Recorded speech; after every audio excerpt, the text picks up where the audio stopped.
and thank you to all the new dreamers who stopped by Dawn Dares to Dream today to see what we're all about. Well, today I am going to close out my The Impact of Abandonment series on our lives. So the first video we talked about the symptoms of being abandoned, right? So the signs that you can look for. In the second series, I talked about how it impacted us. What has it caused us to do in our lives? How has it caused us to react to the other people in our life? And then today, what we're going to talk about is how to overcome how you've been impacted and how to move about so that you can begin to live that life of your dreams and to heal from your abandonment issues. So this has been a long journey for me. When I first began this series, it was several months ago because I had watched a TV show and they were talking about abandonment, and it hit home for me. It hit right in my heart. And I couldn't understand why it hurt so much to hear about this particular story on this show. But what I realized was I have forgiven my parents, and family members and friends for things that have occurred in the past, for the actual acts that happened, the things that were done to me. I've forgiven for that. But you know what still lingered? The effects of the abandonment issues, the effects of, how I feel about it, how it causes me to act around other people. It really impacted me, and abandonment does, but it sneaks up on you. Abandonment and neglect is like a little sneaky thing because you think you're fine, you think you're okay. I've done a lot of therapy, right? So I'm like, oh, I'm fine. But the impact was still there. I had forgiven my offenders, but now I needed to heal. So how do I go about to do that? So in this particular case, I live with my mom, right? So living with my mother is like living with the living, breathing, situation, person that has impacted you the most in your life, whether it be negative or positive. And my mother has impacted me a lot of positive ways, of course, but with the abandonment, that's not necessarily the most positive, impactful thing that my mother has, done for me. But I still had to deal with these issues, and my mother lives with me. My dad, I had a lot of issues with him as well, but we don't live together, so he's not a constant reminder. Me and my mother go everywhere together. It's like we're peas in a pod, and it is wonderful, and it is nice to have my mother around and to be able to do all these special things with her. But I was in pain, y'all. So as I'm going around and doing all these special things, in my heart and in my soul, I'm hurting. So I had to sit back and realize that for a time, maybe not forever, I needed to set boundaries, even though my mother lives with me. And those boundaries have helped me to begin to heal. Because I remember when I first moved to Texas and I was living with my dad, me and him had a lot of issues too. Because again, he was a living, breathing reminder of my neglect and my abandonment issues. He was right there in the house. And so we had a lot of issues, but we worked through them, and he respected, some of the things that I said or the boundaries that I had to set with him.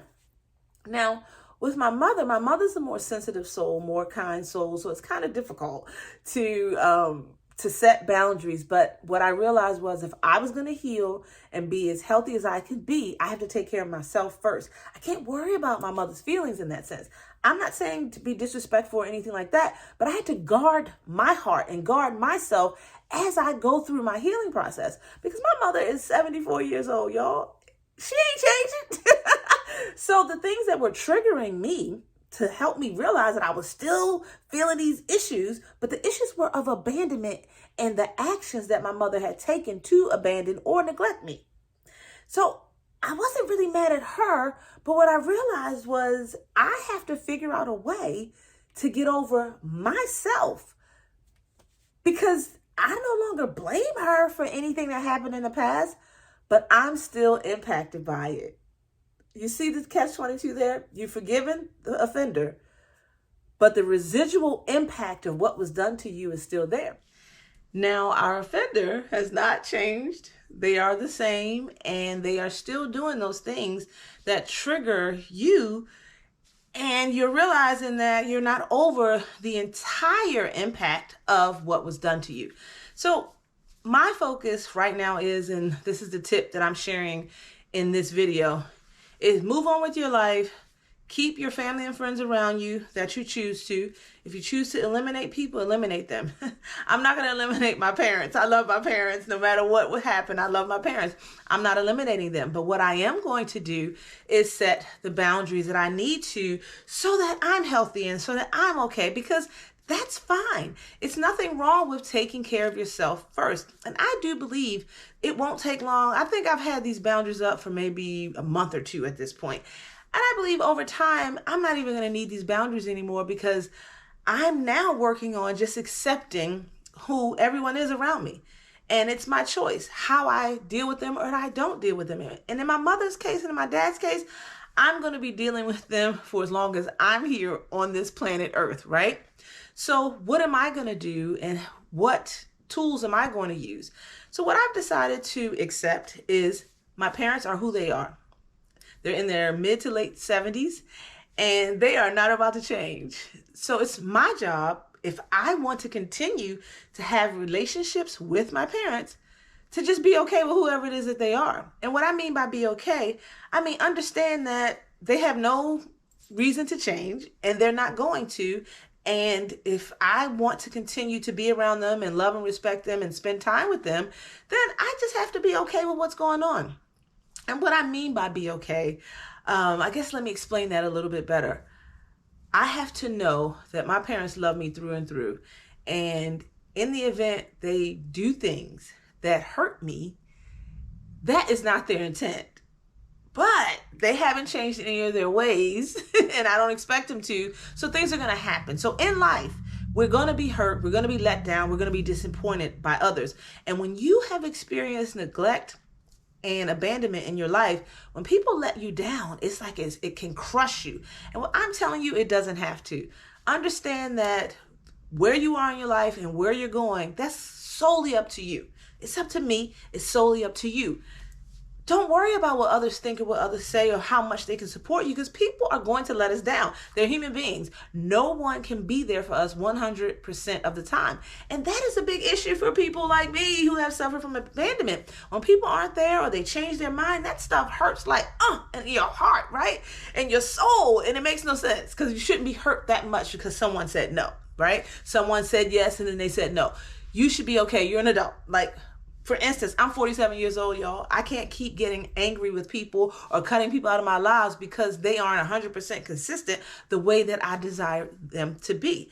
Because that's that abandonment, neglect. That's that impact that it has had. You got to let that go, and you have to free the people in your life to be who they are. And remember, they are not the original offenders. So don't take out your pain on them. Work on your pain. Work on the inside. And tell yourself you want to let it go. Because if you truly want to let it go and you communicate that to yourself on a consistent basis, you will let it go. Because I'm telling you, I'm a lot better than I was a few months ago when I initially realized I was still suffering from neglect and abandonment issues. I hope this video has helped. I will continue to bring more healing type videos. Remember, I have How to Release the Pain, Hurt, and Trauma. That's a whole series just on a blanket way of how to get rid of the pain, hurt, and trauma that's buried deep down on the inside, and to let it go so that you can live your life and create the life of your dreams. Go check that out. I'm going to place that video up here somewhere. And I just want to thank my dreamers for hanging out with me today. And I hope, like I said, I hope, because my goal was in sharing my feelings with you that I can help someone else along on their healing journey. So if you like this video, give me thumbs up. Also remember that there's a share button with an arrow. Click on that. Share this to your social media platform like Facebook. My face is going to be up here in a circle, so if you have not subscribed to my channel, click on my face, select the gray bell, select all. That way you'll be subscribed to the channel. You'll be notified to all the new content I place up here to YouTube. And leave me a comment down below if you have any questions about the Abandonment series. It's a 3-part series. If you haven't seen all the videos, go back and watch. They will be up here as well. Have a great day, dreamers.